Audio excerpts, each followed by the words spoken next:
Hello and welcome back to High School Not So Much a Musical, the podcast made by high schoolers for high schoolers. Today we're moving to the area of eating disorders and the role they play in a high schooler's life. Thousands of high schoolers are affected by eating disorders annually, but none really know how to seek the help that they need. Our guest today is Jessica Setnick, an eating disorders expert, as well as the author of the books The Eating Disorder Clinical Pocket Guide and Eating Disorders Boot Camp. We'll take a deep dive into what Jessica calls dysfunctional eating behaviors and their main causes right after this.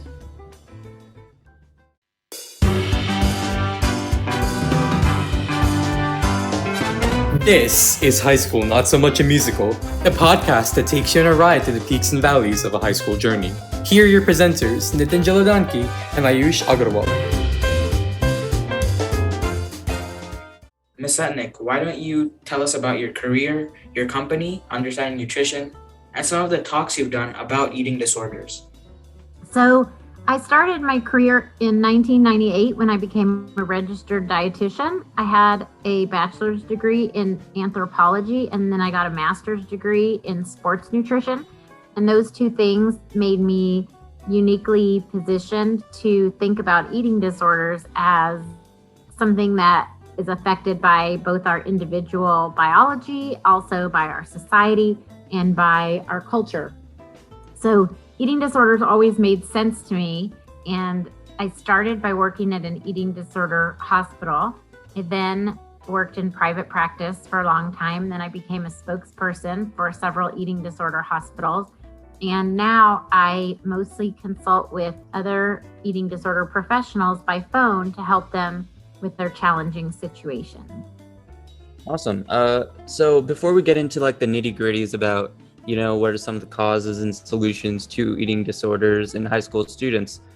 For the listeners out there, could you define what exactly an eating disorder is and the negative harms it can have? Sure.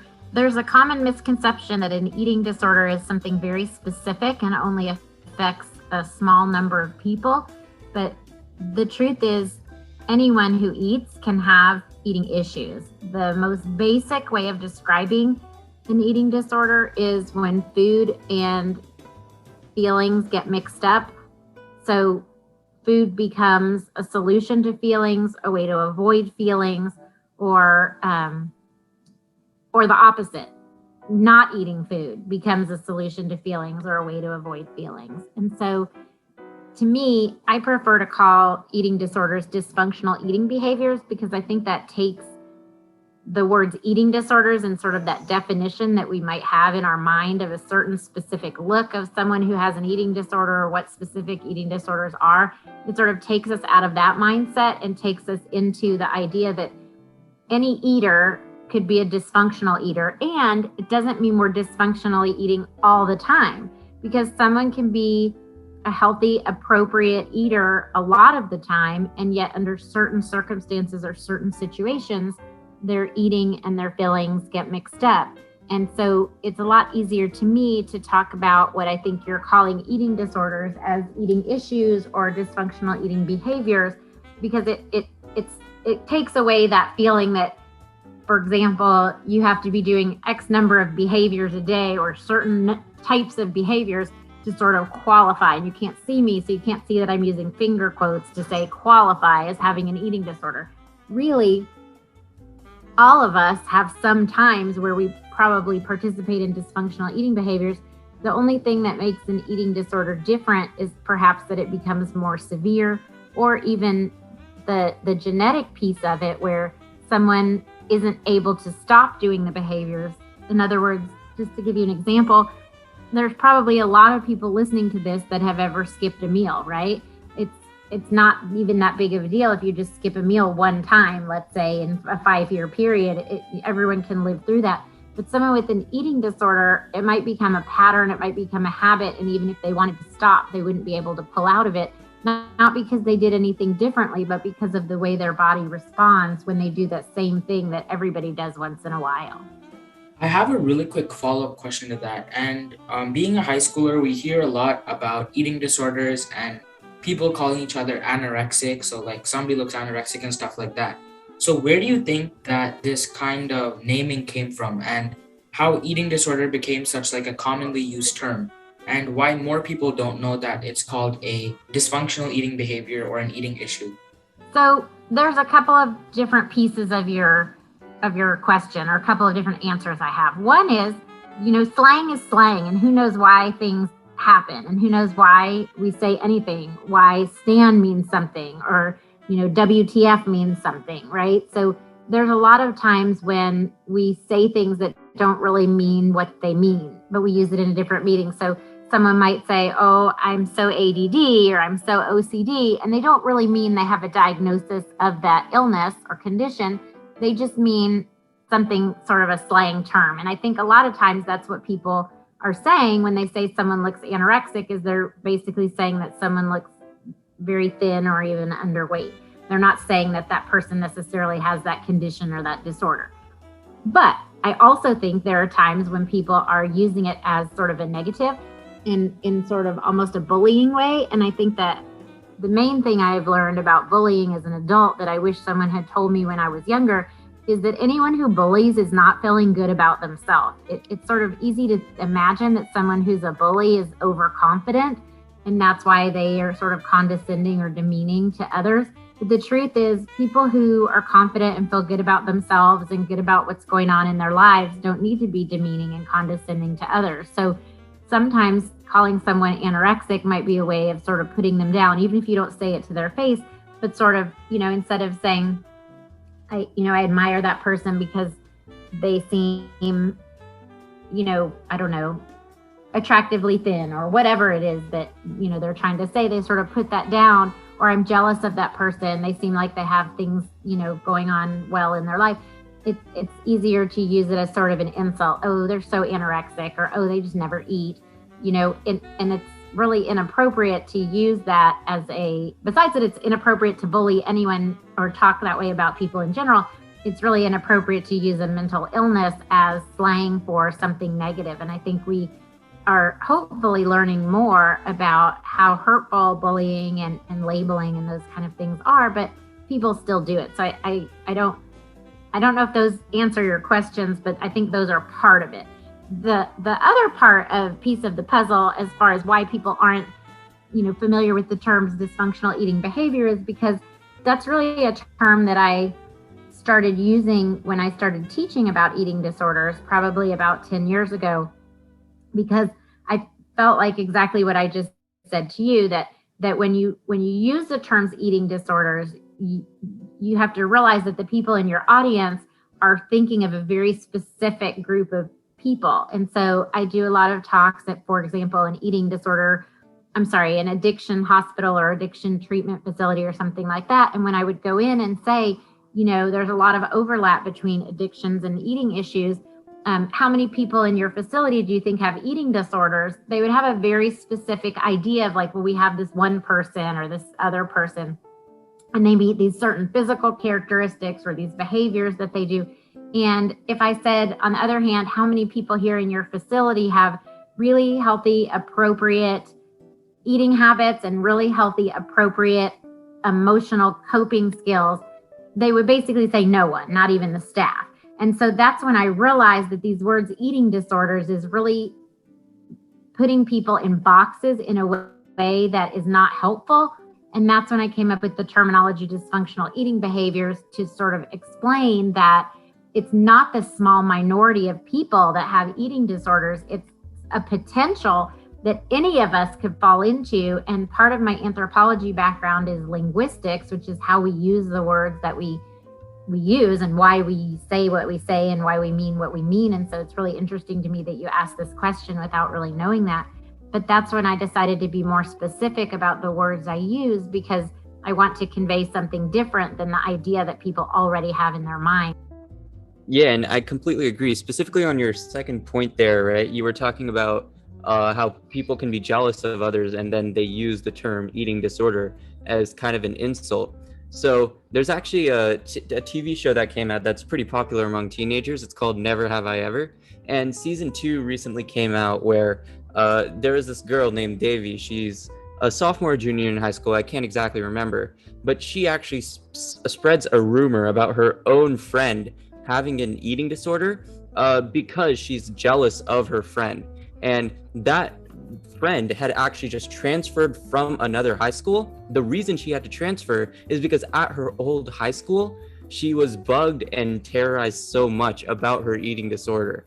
And now at her new high school, where she thought she was safe with her friend Davy, she actually ended up having that same issue. So it can end up being a type of jealousy problem. And I think that's actually a perfect segue into our next topic about high schoolers, right? Because eating disorders and dysfunctional eating behaviors and body dysmorphia, those can be very common among high schoolers. So I wanted to ask you, what do you think are some of the root causes of dysfunctional eating behaviors and body dysmorphia around high school students? Because I know that social media and peer pressure are a pretty big influence on that. Sure. So I'm going to kind of paint you a picture. If you think about 4 columns going across a page, I think of this as 4 different paths to developing dysfunctional eating behavior. There are biological causes in the far left column, and that could be anything from depression, which affects eating, anxiety, which affects eating, obsessive compulsive disorder, which affects eating, autism spectrum disorder, which affects eating. That includes having a concussion, which can affect your eating. It includes having diabetes or celiac disease. There's so many different physiological or physical things that can affect someone's eating that can then lead to dysfunctional eating behavior. So there's one factor that is not necessarily special to teens, right? But teens definitely have all of those things in that column. Then in our second column, let's put addictions and substance abuse. And that can cause dysfunctional eating behaviors too. If you're taking a substance that dampens your appetite, or using a substance that increases your appetite. If you have been taking diet pills or another kind of substance on purpose to change your eating or your weight, appetite suppressants, let's say. Addictions and substance abuse can definitely lead to dysfunctional eating behaviors as well. In the third column, let's put stress and traumatic events. So again, I didn't say this about the second column, but certainly there's substance abuse going on among teenagers and in high school. In the third column, stress and traumatic events, which again, very common in high school. High school is an incredibly stressful situation to be in as far as the pressure to succeed, the pressure to get grades, the pressure to get into college, but also the environment itself, which is so stressful as far as making friends, and not even to mention all the ways, and it sounds so corny that I can't even believe these words are coming out of my mouth, but your growth and development and the way your bodies are changing and relationships and things like that. I mean, you can grow 6 inches in a year. Things that are changing about your body, plus things that are changing about relationships and friends and all those things, can be very stressful. And then in addition, there's traumatic events in this column, which could be anything from a community-wide traumatic event. If there's a natural disaster, I know in your area, not too far from you, there's some major fires right now. It can also include something like COVID-19 or, something that's happening to all of us. But it can also include things that happen to an individual, like bullying or like some kind of loss, a death in the family, or some kind of disruption in your family, even something that in theory you might think of as a good thing, but is still stressful. So for example, let's say your older sibling leaves for college, and that's a good thing. That's what's supposed to happen in their life, but it still can be a traumatic event for you because it feels like you're losing your siblings' company and that relationship that you've had all this time in your life. So stress and traumatic events can affect someone's eating. For some people, they cause someone to want to eat less. Sometimes they cause someone to want to eat more. Any kind of bullying or teasing related to bodies and weight can make someone want to go on a diet or lose weight. Anything that feels like rejection. There's so many examples. I don't think I need to share any with you because I'm sure you each can think of your own, but any kind of disappointment, not getting the grades or not getting to be homecoming king or, anything, not making the tennis team. There's so many stressful things about being a teen and being in high school. And any of those things do affect you chemically. We never think about stress as being a mood-altering chemical, but it is. And food is a mood-altering chemical too. And even not eating is a mood-altering chemical. So the things that people do with their food to make them feel better, we would call that dysfunctional eating behavior, but it's not always rooted in food. A lot of times it's rooted in stress or in a traumatic event. And then in the fourth column of path to things that could cause dysfunctional eating behavior is something that's learned, sort of society messages that you get about what body sizes or shapes are attractive or acceptable. Anything that has to do with what's okay to eat, what's not okay to eat, those kind of messages. And that's where social media comes in so much, because there's no fact checking on social media. If someone says that, the best way to be healthy is to stand on your head while you eat breakfast, there's no one fact checking that to say that's ridiculous and that should not be done. I mean, you might have common sense and think, oh, well, I'm not going to do that. That's ridiculous. But there's also lots of people who are going to think, oh, well, I'll just do that because so-and-so said it and I admire them. I mean, the idea of putting butter in your coffee, whoever came up with that, I mean, I'm sure the first dietitian that saw that was like, no one's ever going to believe this. And yet there's people who totally do that every day because they saw it somewhere on social media. So social media can influence what we think is a good idea. It can also influence the size and shape and look of certain bodies that we are sort of conditioned to believe are acceptable or lovable, even though that there is no such thing. And then on top of that, you've got your influencers, your filters, all kinds of things that sort of ensure that we're not actually even seeing reality on social media. One of my dietitian colleagues said something like, don't compare your bloopers to someone else's highlight reel, something like that, where, saying that basically people put their best face forward or their best picture or whatever on social media. And really, everyone has good days and bad days. Everyone has, successes and failures, but most people tend to put a very curated image of themselves online. And so it's really easy to compare yourself and feel like you're not good enough and not measuring up.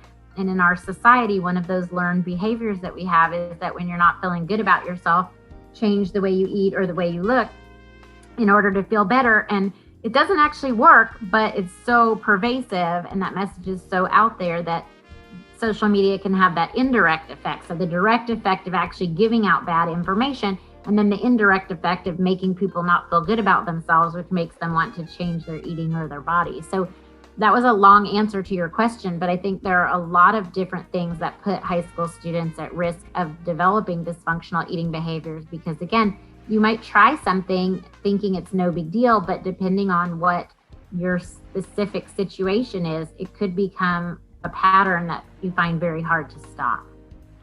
So I appreciate what you said about the fourth column, and specifically I want to focus on that. And you said that there's like this ideal body type, which is pervaded through social media and influencers and stuff like that. And this leads me to another point, which is you said that high schoolers go through a lot of stress. And I know that Ayush and I can give you like a first-hand experience that May is our AP season, which is like an advanced placement program. So it's a college level test. And during those, I would say March, April, and May are really, really busy months where we're just preparing for those tests. And this year specifically, because I was taking around 5 AP tests, I found myself staying up a lot later and eating a lot more, even though it was maybe only 1 to 2 hours later than I was. Do you think that that is a dysfunctional eating disorder, because eating behavior? And do you think that this is something that's just not given enough attention? Because when people eat too much, they kind of just blame it on stress or something like that. But in the end, is it still an eating issue if it continues on for long periods of time? Absolutely. And I think it's normal for eating to change, just like it's normal for bodies to change. And sometimes it changes back and sometimes it doesn't. So you potentially have gained weight during AP season and then decided, well, now I need to lose weight since AP season is over. But that can actually send you on a sort of up and down yo-yo spiral for the rest of your life of gaining and losing the same 5 or 10 pounds. And that's actually much less healthy than just weighing a little bit more, or until it just sort of naturally, evens out with your growth. What I think is a really important message to take from it is not necessarily that I gained some weight, so I need to lose some weight, but instead, when I'm under stress, sometimes I turn to food. And that's the thing that you could actually investigate that would change your life for the better for the rest of your life. So if you knew that information, when I get stressed, it seems I turn to food. And that's what I found out through AP exam period when I ended up gaining some weight during that 3-month period. I learned that about myself. And so I want to make sure I have better ways or different ways of handling stress, because stress is going to come up other times in my life. And I don't want to gain 5 or 10 or 7 pounds every time I have stress. In other words, that one incident may not be the biggest issue. The bigger issue might be, how is stress affecting my eating, and how do I want to handle my stress instead of turning to food? Because like I said, stress saps out your good brain chemicals, and the things that replenish your brain chemicals are, drugs and food and not eating and exercise, including excessive exercise and some destructive behaviors that I won't mention. Self-harm is something that I will mention that changes brain chemistry. So, you're basically medicating yourself through food for your stress, and there are some much better options for how to handle that stress. It's not the food that you're eating that's the issue. It's the stress level, what is maybe missing as far as stress coping skills. And then there's one more thing which could be a factor, and I don't know if it's a factor or not, but I know that people sometimes do make it seem like you should stop eating at a certain time. And if you're still studying long into the night, you probably do need to eat. But most people don't think of it as like, I need to eat a turkey sandwich, I need to get another snack. Most people in the night are going to turn to snack foods and things like that because they already feel like they shouldn't be eating. It's kind of sneaky or something like that. Or I'm feeling bad, so I deserve a treat type of thing. And I'm not saying that there's any food that you shouldn't eat during the night. I'm just saying, I think if people thought of it as more legitimate to eat, if you're awake in the nighttime, then you need to eat. Then I think people might make, different choices about what and how much they choose to eat if they weren't feeling like it was quite so sneaky or wrong. This leads us perfectly into my last topic and question as a whole. And so high schoolers, I don't think that they find it very easy to approach their parents or adults for a lot of things, because they believe that there's just so much stress and pressure on them that they're just worried about their schoolwork. So for someone struggling with an eating disorder or body dysmorphia, what advice would you give them to not be shy or insecure about it and talk to an adult about this issue? And for our high school students out there, what do you think are some of the ways that they can recover from an eating disorder while still keeping up to date with their schoolwork and making sure that they keep a good social standing? Right. Well, okay, so that's kind of two very big questions. And one, I will say, I answer the second one first, which is that there's no reason why, getting help should have to just completely disrupt your life where, it's so unfortunate that, the Never Have I Ever show is making it like this. I know this show is just reflecting what is in our culture, but like the idea that, having an eating issue is like something that people should talk about or do talk about behind your back. I'm sure that's true, but we should be admiring someone who is willing to, recognize that they have a problem and get help for it. And I just feel like that's not exclusive to teenagers at all. That's our society that often I hear people say, well, you should just buck up and solve the problem, or you should just pray your way out of it, or you're being too sensitive. And I don't think that helps anybody. If you are sensitive, being told you're too sensitive doesn't help. And, if you're feeling not good about yourself, being told that everything's fine does not help you feel better. So I think that the second part of your question is just simply that, we need as a society to really change our way of thinking about the fact that we all get into slumps and we all need support for that. To answer the first part of your question, I would say that it is very important to get an adult involved, but it doesn't have to be a parent at first. You said when you started your question, you said someone who doesn't want to talk to their parents about it, but then at the end of your question, you said they don't want to talk to an adult about it. And I want to make the distinction that there's lots of adults in your life who are not your parents. And I think it's just a matter of finding whichever adult feels the safest and most accepting to you. I know that for me, my niece has a lot of friends who are, identify as non-binary or, other differences, let's say, that maybe their parents don't really understand, or they believe their parents don't understand, or maybe their parents have outright sort of rejected those parts of their identity. And I feel like, I always respond to her Instagram posts privately and just say, if you have a friend in this situation, you can always bring them to me. And I hope that everyone knows someone, whether it's a friend's parent or whether it's a counselor at school or a teacher that you feel safe with, that you could trust. But please try to find some adult that could just be a starting point for you. And all you have to say is, I think I have a problem that I don't know how to solve. And you sort of make it that adult's job to help you figure out how to solve it. In other words, you don't have to think of it as, I'm going to talk to this adult who's going to have the answer. You just have to open that door, because adults, rightly or wrongly, have so many more resources available to us. And on top of that, we also are not as emotionally sort of involved, which might be true about some of your friends that even aren't adults. If you really don't know an adult that you feel like you could approach, then go to a friend and say, listen, I have a problem I don't know how to solve. I've noticed that I've started throwing up after I eat, or I've noticed that I've started, hurting myself. And just say, can you try to help me figure out what to do? Maybe your friend has a trusted adult in their life that they could talk to, or maybe they have a different relationship with their parents than you do with your parents. It's always easier when it's not you, right? That's why people are like, I have a friend with a problem. And you're like, oh, sure, a friend.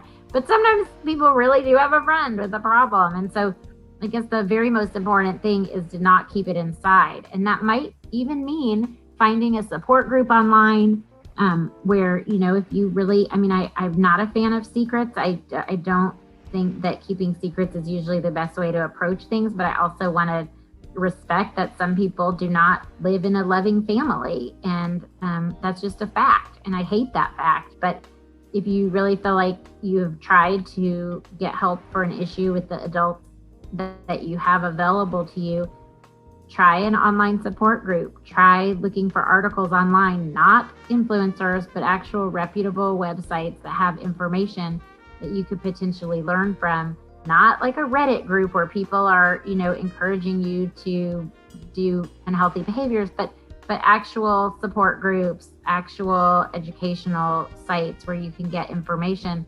And ideally, the more information you have, even though information may not necessarily solve your problem, the more information you can bring to that trusted adult and say, this is what I think I'm having a problem with, that can also help you express yourself. Recognizing that there's enough people who have this similar problem, that there's a whole support group for it, or there's a whole online forum for it, can help you not feel as alone. It doesn't solve the problem, but it at least gets you started into feeling not quite as ashamed that you're sort of irrevocably broken in a unique way that no one on earth has ever experienced before. Awesome. Thank you so much for your time, Ms. Setnick. We got some great discussions and knowledge out of this podcast. Just to sum it up for our listeners, as Ms. Setnick said, don't be afraid to contact an adult if you think you might have some sort of dysfunctional eating behavior, because it is very common. Make sure to find some support groups online and do your own research. Just for a small last piece of information, if you feel that you need immediate help, the National Eating Disorders Association has a hotline which you can call to just talk to a representative about how you are feeling. Having someone to talk about these issues is super important and a big step towards rehabilitation. Make sure you subscribe to our channel at High School Not So Much a Musical and follow us on Apple Podcasts, Spotify, or wherever you are listening to this episode. Watch out for future episodes where we speak with an experienced college counselor on how college essays work, as well as a teacher rated top 1% in Texas about teaching during COVID.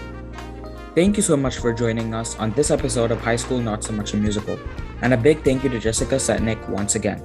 That's our show for today. Now roll the credits. High School Not So Much a Musical is hosted by Ayush Agarwal and Nitin Jaladanki. Narration by Samhit Padala. Music from Louis Luong Relaxation Cafe, Tune Pocket, and Infraction. If you like this show, please recommend it to your friends and family. Thank you for listening, and see you next time.